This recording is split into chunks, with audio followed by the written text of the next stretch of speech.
It's Talk Erie and the Joel Natale Show. We are live from our Kingdom Financial Group studio here at 5th and State, also live on Facebook and on YouTube. We are having the crucial conversations that Erie needs, and I want to welcome back to our microphones here Coroner Lyell Cook. He is the Erie County coroner, and of course, he is the one that is keeping track of how people live and die. I guess mostly die. Yes. I mean, here in Erie County. Welcome back. Happy New Year, sir. Joel, it's a pleasure to be back again. We have to start with the breaking news, but we are going to get into, let's not bury the lead. You have very good news on the level of drug deaths here in Erie, Pennsylvania, don't you? Yes, sir. That's amazing. We'll get into that for in just a second here. But I have to ask you about, you heard it in the top of the hour news here, that your investigation found in the Marcella Woodard case that, again, the cause of death was a gunshot wound to the chest. Yes. But there were other prevailing conditions with Mr. Woodard. Talk about that. That's correct. The autopsy found that he had significant coronary artery disease, which unfortunately most of us do. Right. And there was cocaine toxicity. He had an extremely high level of cocaine in his system. Okay, so there have been media reports that they're attributing to you as you saying that he had a lethal level, that he was would have been a menace to society or whatever. Though you never said any of that. I have never Lyell. said that in my 50-year career. It's not up to me. I wasn't even at the scene.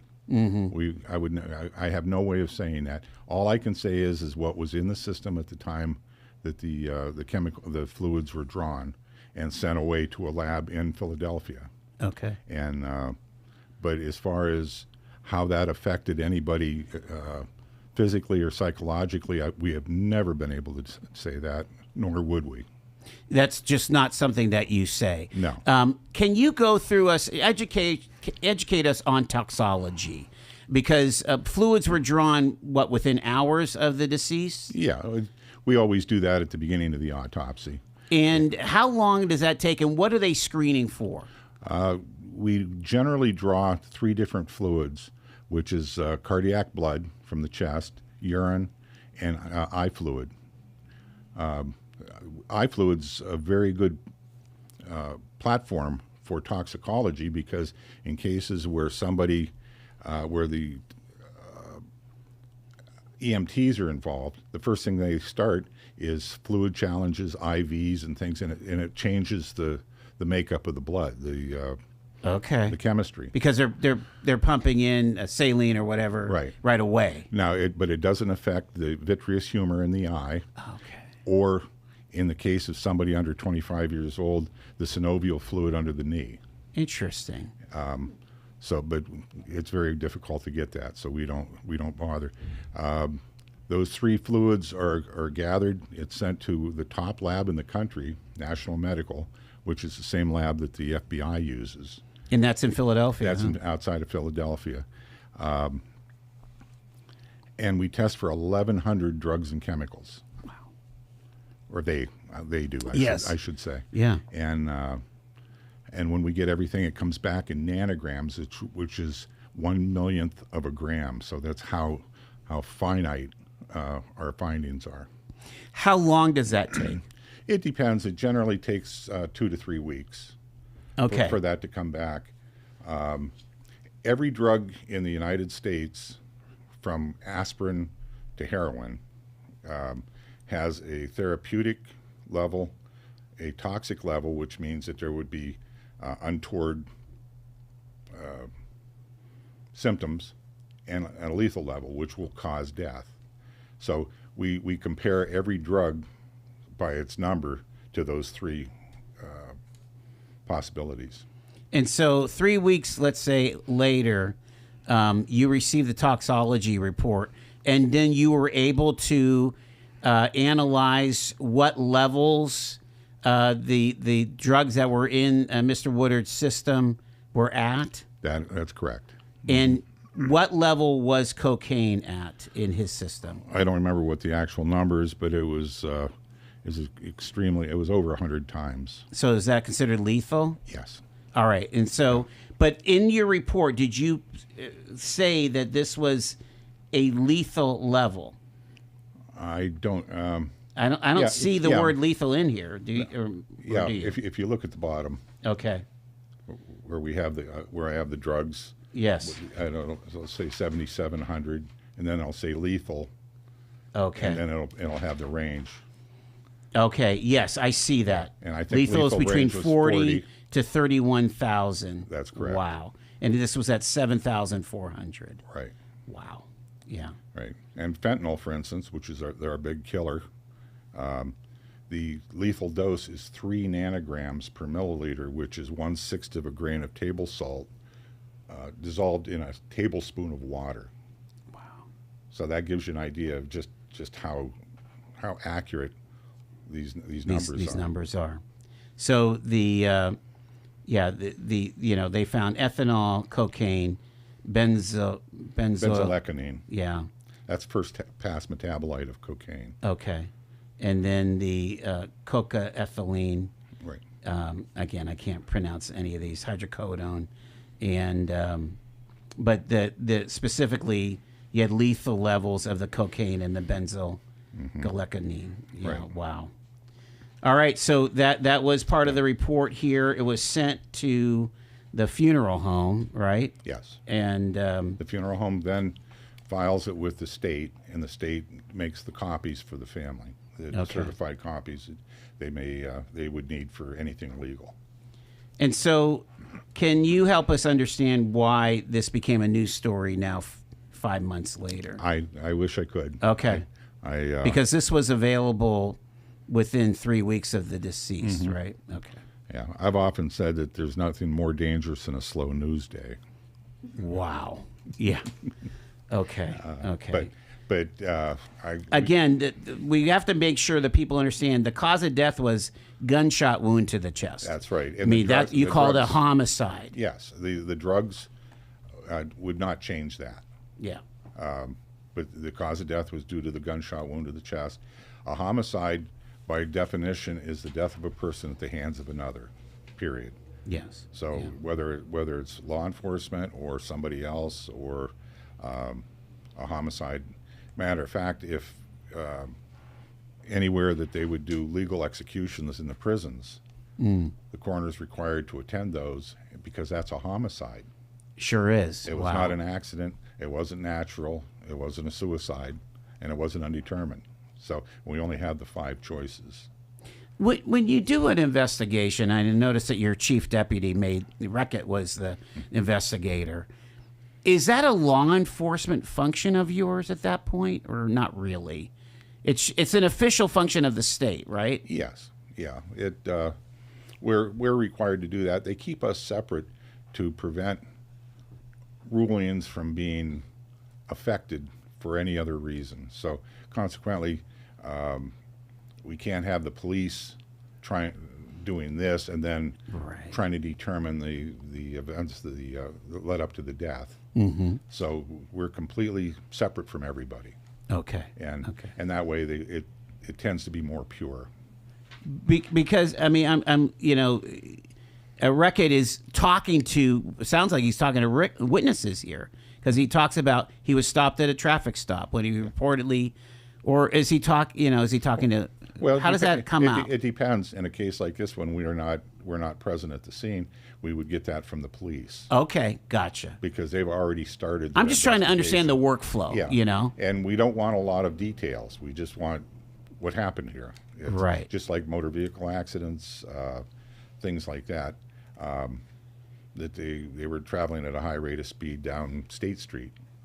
And that would come from the traffic investigator. Right. Yeah. However it is, because chances are we're not going to be present when this kind of thing happens. And most people are taken to the hospital, so we don't even get a chance to see them at the scene. So we have to kind of put everything together after the case. In a hypothetical, are you guys often called to testify in court?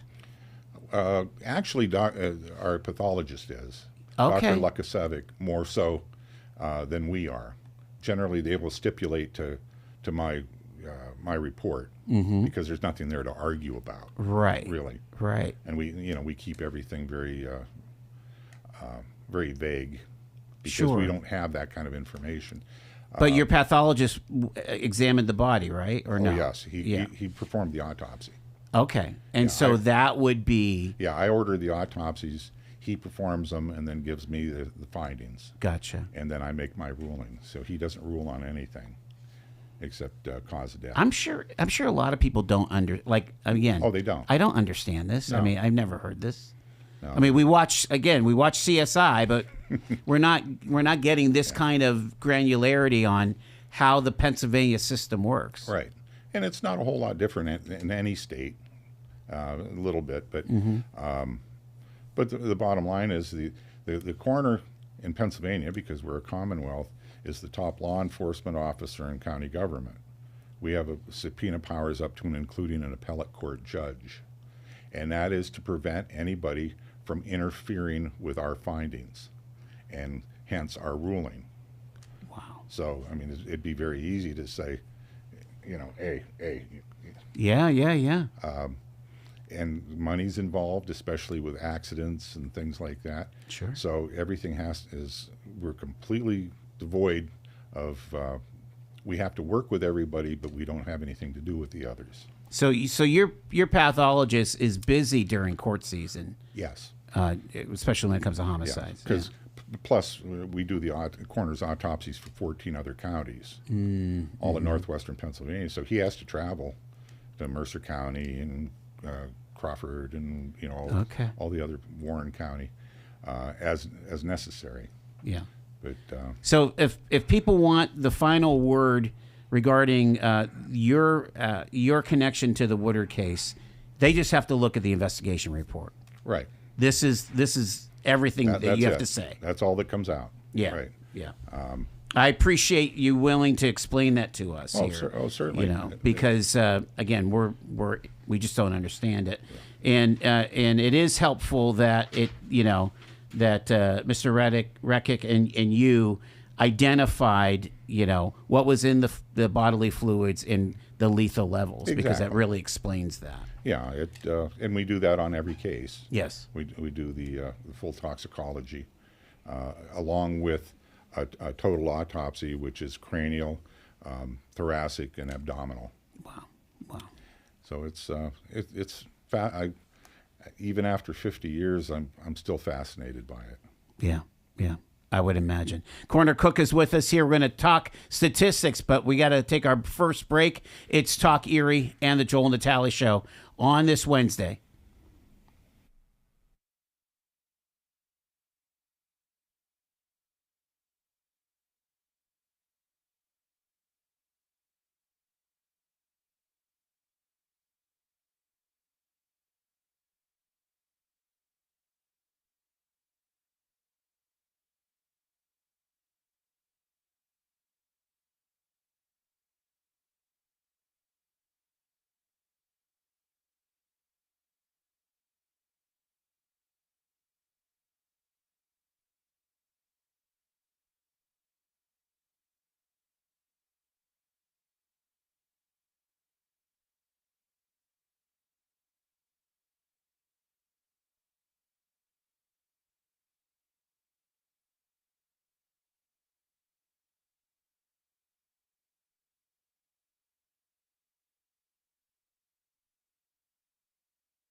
Coroner Lyell Cook is with us here on Talk Erie and the Joel Natale Show as we talk about 2025 and the situation with deaths in 2025.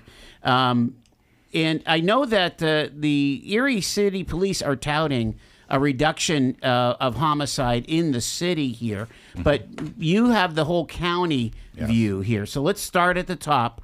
What are we talking about with homicide here in Erie, Pennsylvania? All right. Well, so far, right now, the number was at 8, which it was down from 11 the previous year. It was 11 in 2024, huh? That's correct. Wow. Yeah. So we dropped 3.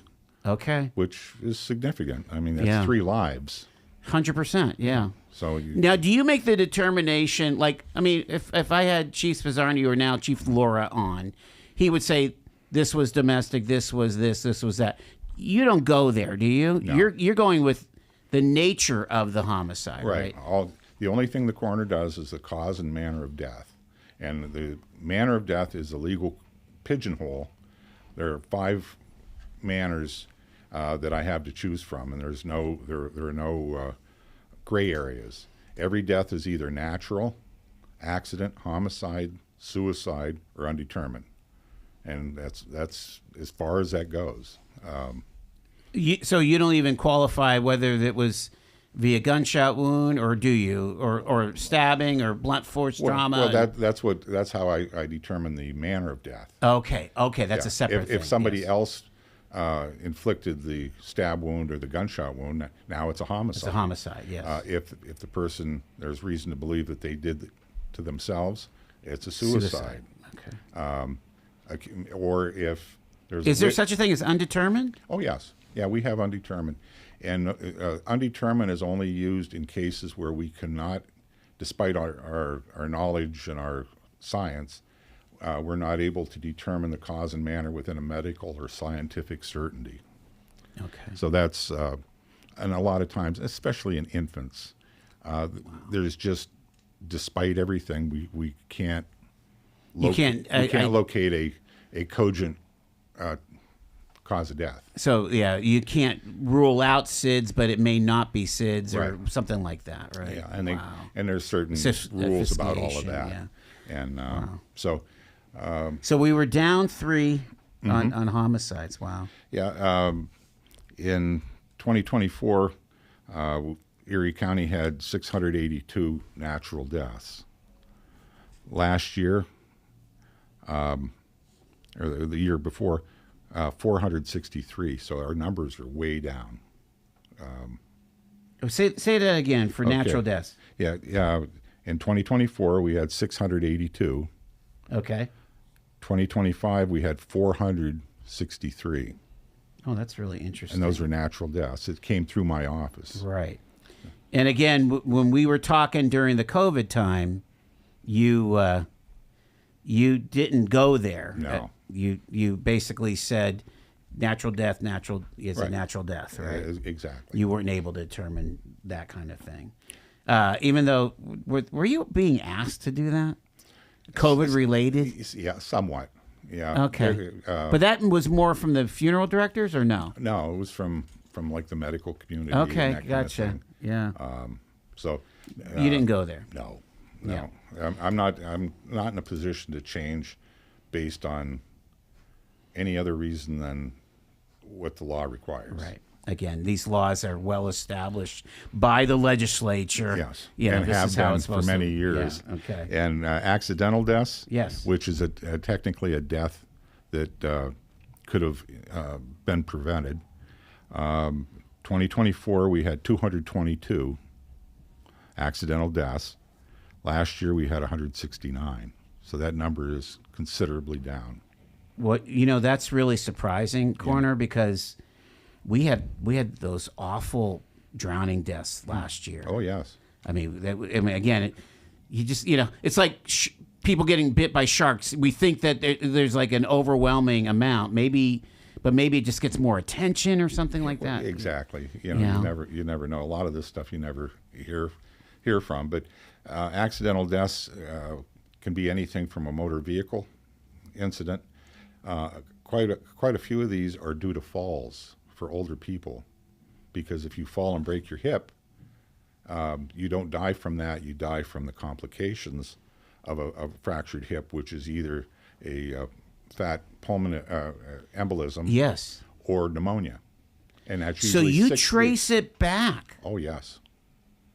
Yeah, I had no idea. Yeah, there's no time limit on trauma. So I actually signed a death certificate recently for injuries that were incurred 30 years ago.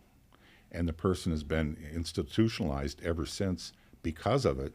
It's still an accidental death. And we've had homicides that are 25 and 30 years old. Isn't that something? So, wow. you know, at what point do you say, oh, that it doesn't matter now? Well, you don't. So consequently, we have to go back as far as we're able to and get the information. Are you doing that research or your staff? Well, we all do. Yeah. Mm-hmm.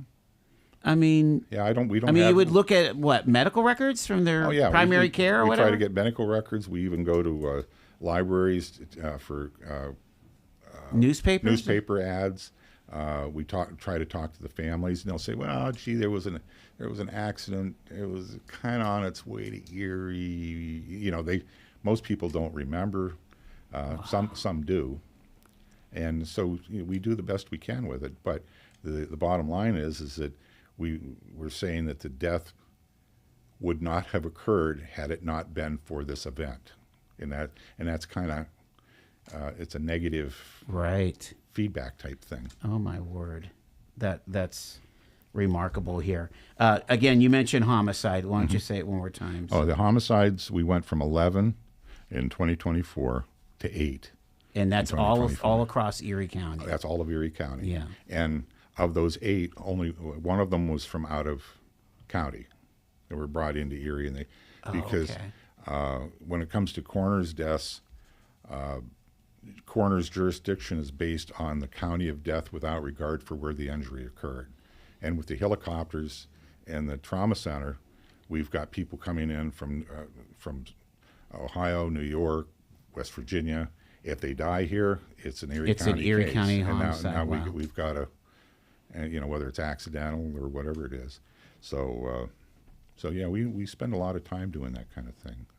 That is incredible here. I want to take our break because we'll get into suicides and the other, and then I really want to dive in on drug-related deaths, because I think that is kind of the buried lead as far as the good news that the coroner has to bring to us here on this Wednesday. It's the Joel Natale Show. Stay with us. Talk Erie.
Let's talk Erie and the Joel Natale Show, live from our Kingdom Financial Group studio here at 5th and State. And we're glad to have back with us here Erie County Coroner Lyell Cook for the year-end statistics. Again, Coroner Cook, all we're seeing here is reductions in deaths, including even natural deaths, like literally less people died in Erie. Do you think that there's any connection to population loss? I mean... I think all of those things probably play somewhat of a role. Okay. But we have no way of determining that. Right. And for instance, my deputies and I have the 4th largest coroner's office in Pennsylvania. Wow. And I run it with 2 deputies myself, 3 of us. That's a lot of work. That's a lot of work. And the 3 of us went out on 700 death scenes last year. Wow. As opposed to 682 the year before that. Okay, so actually that increased by 18. We were going through the statistics here. Suicides. I always want the suicides. I'm very happy to say. Well, I shouldn't be happy about it all. But in 2024 was 34. The suicides went up to 45. So that did show probably the biggest gain. So it was up to 45. Yes, sir. Oh my. Okay. Yeah. And again, there are as many reasons for suicide as there are people. Right. You have told us that. The majority of the suicides are due to failed interpersonal relationships. We have very few that are done by drugs. Very few? Very few. Yeah. The number one mode of suicide is, of course, gunshot. Okay. Followed by hanging. And most people hang themselves sitting on the floor. I never knew that. Wow. We rarely do what we call the tombstone. Right. We're swinging in the wind. It only takes about 15 to 20 pounds of pressure on the neck vessels to occlude the blood supply to the brain. So people can actually sit on the floor and do that. There was a little TikTok trend, a thrill trend that was killing kids. Mm-hmm. How are you able to make a determination between what was a suicide or just somebody making a mistake, an accident, if you will? Fortunately, we haven't run into that. Okay, well, that's good. Yeah, that was the, what did they call that, the pass-out game or something. And that didn't last very long. Okay. So fortunately, we've never run into it. But, again, we would have to fall back on examining the body to see whether there's evidence of what we call manual strangulation, wherein you use both thumbs. Yes. Or ligature strangulation, which is using a rope, a garrote, or something of that nature. So we really don't get a lot of that. Yeah. But the suicides did unfortunately go up. Yes. Undetermineds went from 10 to 11. So okay. That's about flat there. Yeah. Our telephone release, many of our deaths that occur in emergency rooms especially, and also hospice deaths. And there's a number of hospice units here in Erie. I set up a system where we can do it by phone. Okay. There was no reason for us to get up at 4 a.m. and drive to Northeast or wherever it was for somebody who was expected to die. Okay. And especially with hospice, they are under medical supervision. Sure. Although they may not necessarily be right there at the time of the death.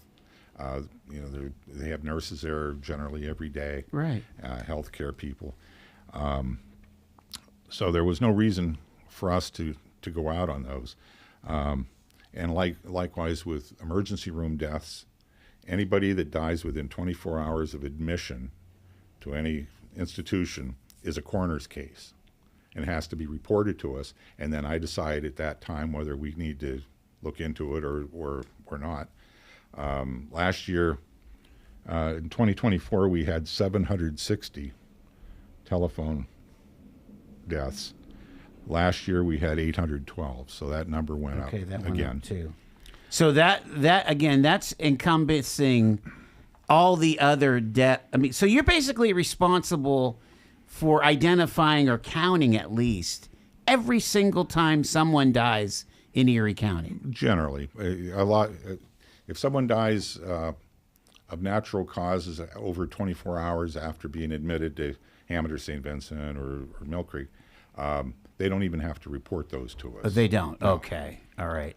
So if someone dies under hospice care at home, you're not getting involved. No, they call us. They do call you. I put that in my database. You do. Okay. Yes. And I think that's important. Yes. Because a lot of times the funeral homes then will call and say, well, who's the doctor? Who is the PCP? Yes. Or something. Because as soon as the death occurs, generally the hospice staff, they're gone. You know, they've got other cases to work on. So yeah, we.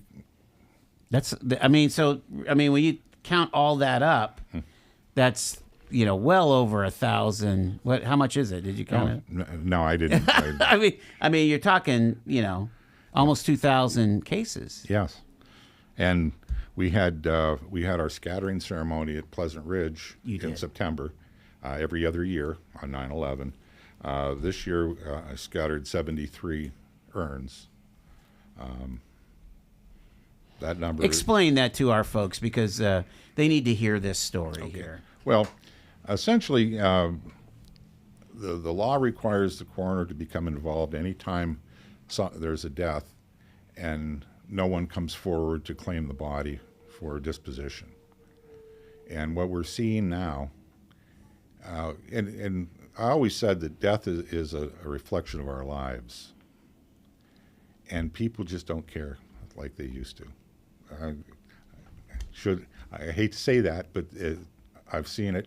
That's one of the reasons why I'm not in the funeral business anymore. Wow. Because it went the other way. But the coroner's required once 72 hours has occurred and nobody comes forward. And where are these bodies usually at? Generally at the hospital. At the hospital, occasionally in the morgue, nursing homes. Okay. Or sometimes a house call, in which case the body will be brought to my office. And is there a known next of kin, or sometimes there's not? Well, sometimes I would say 80% of my unclaimed bodies have family, and they just walk away from it, and and they make it very clear, and so. We gather what information we can on it. We get the medical records. We put a notice in the paper, Erie paper, that the coroner's office is looking for information on John Smith, but whatever it is. After about 2 days, it goes out on the internet. If nobody comes forward, we check to see if they are veterans, because a veteran is guaranteed a grave and a marker. So if they're an honorably discharged veteran, the body's cremated and sent to the National Cemetery of the Alleghenies in Bridgeville, Pennsylvania. Interesting. Because it's like Pennsylvania's Arlington. Yeah. Otherwise, they pile up in my office. And every other year on 9/11, because that's what we were doing the day of the attack, we were scattering ashes out there. Were you really? So they just completely unknowing. Happened to be a random day that you scanned, or that the scheduled day, I should say. Right. Yeah, we had no idea. It was just a bunch of people out there, and so as time went on, I'm now the president of the cemetery out there. Which one is it now? It's called Alms House Cemetery. Okay. We decided that we were going to do that every other year. On 9/11, regardless of what day of the week it was, at 11 o'clock in the morning. And it's open to the public. The VFW and Legion come and do a firing squad and taps. Wow. And we have 3 clergy that do short services. And then the ashes are scattered by volunteers. And we have a gigantic wall out there where we put the names of all the people in Erie County since 1888. And so if you ever get a chance to go out and see it, it's really impressive. Wow. And that's from the old almshouse that was on Pittsburgh Avenue. Yes. Where Lord's building was. So I'm very, very proud of what Erie County does. Have you ever encountered someone that you don't know the identity of that person as they pass? Well, we've had a couple. Fortunately, I've been lucky enough to do everyone. Merle Wood was coroner for 40 years. He had one body. Did he? In 40 years, which he could not get an identification. And we thought it was someone that came over from Canada, and then they thought it was someone that may have hung themselves as a crew member on one of the ore boats. Oh, wow. And it had a ring, and, which we still have in our safe. And he went with the RCMP and Ontario Police, and they worked for two years trying to determine who this male was. Wow. And they didn't. So that was the only one so far that haven't. And we're talking almost over the course of thousands. Yeah. Thousands. It's amazing. Let's get to the drug. Because I don't want to run out of time here. And again, you were the one who brought even the word fentanyl to us years ago. Right. In early conversations here on the show, didn't know what that was, or what is it? Car fentanyl. Yeah. Was, and now there's some new things out there. Oh yeah. And we could talk about that in a second, but let's get to the numbers first. Yeah. Well, in 2024, we had 73 drug deaths in Erie County. 71% involved fentanyl, 30% involved cocaine, and 29% was methamphetamine. And those are the three. They're the ones. I honestly didn't know you can die from meth. Oh yeah, you can. Wow. But usually the methamphetamine is a carrier for the fentanyl. Okay. So they'll mix the two. But no, you can certainly. And what are these considered? Are they considered accidental or? Yeah, we ruled all of our drug deaths accidental. Okay. Unless we have, and it's very, very rare, but unless we have a drug death where we have witnesses, we have a suicide note, and that sort of thing. So I'm really not too excited about ruling. If I'm going to make a mistake, I would rather mistake it as an accident than I would a suicide. Yes. So consequently, that's essentially what we do. So 73. What was it the year prior? Well, 73 was in 2024. Oh, that was in 2024. Okay. Last year was 45. Oh wow. So there's my good news for the day. Yes, it sure is. Wow. And how did those break out? 45, 33 occurred in the city, 11 in the county, and 1 out of county. Somebody that was brought into Erie before they died. Right now, the age range was 19 to 66 years old. The majority of our drug deaths, believe it or not, are 40 to 50 years old. That's really unusual, isn't it? Everyone seems to think, I hear it from time to time. You're sitting there, someone's reading the paper, and they'll see somebody there that's 18, 19, 20 years old in the obituaries. Well, it's a drug death. Right. Well, I got news for you. No, generally it isn't. But, I mean, you see these obituaries where they lost their battle with addiction. Yeah. Which, it breaks your heart, right? Oh, it does. It does. But you're saying that people in their 40s lose their battle with addiction. Yeah, it's 40s to 60s. Wow. And middle-aged people who should know better, but I think they get to a point in their life where it just doesn't matter anymore. Wow. And do you have a breakout on what what drugs generally for this year yet, or no? No, not yet. Okay, you're waiting on those numbers. I'm still waiting on some more.